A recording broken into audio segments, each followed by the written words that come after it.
Премиерот Христијан Мицковски не открива дали и каде го пријавил обидот за подкуп за тендерот за пругата кон Бугарија. Според него, важно е што половина милиарда евра на македонските граѓани нема да бидат потрошени на пола тунел кој завршува во слепа улица. Мицковски вели дека владата е во комуникација со одговорните во Брисел за да се најде соодветно техничко решение. Кога планирате да го јавите подкупот за коридор 8 за пругата за Бугарија? Дали веќе сте пријавиле? Ова прашање го чекавме?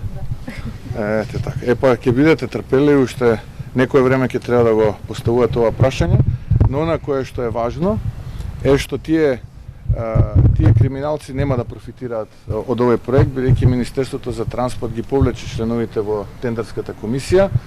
Практично тендерската комисија сега нема легитимитет да одлучува и очекувам ова тендерска постапка да биде поништена за делот 3 од коридорот.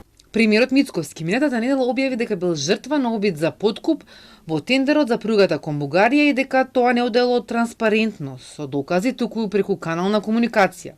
А информирани биле институциите што треба да бидат информирани. Во наредните денови, на прашањата на новинарите одговори дека одлучил со јавност да се бори со корупцијата и криминалот. Од МВР пак одговорија дека работат на повеќе предмети поврзани со корупција и криминал. Од делегацијата на Европската Унија за Телма, минатата недела одговорија дека Европската Унија и европските банки кредитори внимателно го следат тендерот за пругата кон Бугарија, проект кој од клучно значење ја поддржуваат Македонија да го комплетира.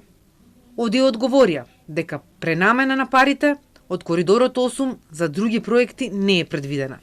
Тендерот беше распишан во декември лани и на средината на септември е предвидено да се избере фирмата што ќе реализира третата делница. Пругата Драж-Бургас е дел од така наречениот НАТО коридор за мобилност и од примарната карта на европски транспортни коридори на Европската Унија. А во последниот извештај, Европската комисија потенцираше дека итно треба да се забрза изградбата на овој железнички коридор.